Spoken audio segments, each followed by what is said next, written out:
This is my North American Arms Black Widow in .22 Magnum. It's an older model that I picked up used at a local gun shop.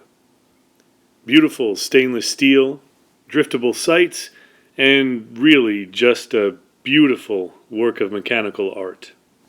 The grips it came with were blocky, much more square, so I replaced them with the newer rounded grips, which provide still quite a nice hold for my large hands, but are much more easy to conceal.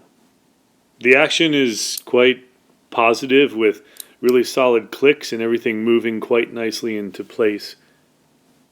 I've taken it to the range a few times, and it took me a bit to figure out how to use the sights, where exactly the bullets were going, but it's not too bad once you figure it out. The sights are not visible with the hammer down, but with this single action, as soon as you cock the hammer, you can easily see those sights. They do work pretty well.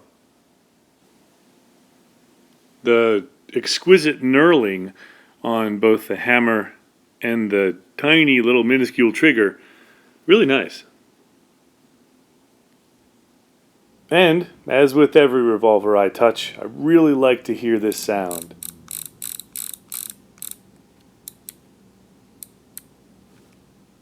The takedown of this mini revolver requires that you push on the little button at the end of the pin, slide that pin that runs through the center of the cylinder out, and pull that hammer to half cock, slide it out the right.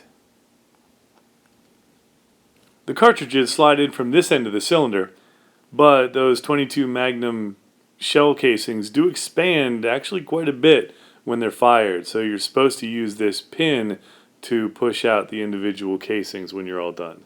It is actually required. Reassembly is reverse of removal, as you can see here. Cylinder has to be slid in from the right hand side with the hammer at half cock. Place it into position and then slide the pin in from the front side.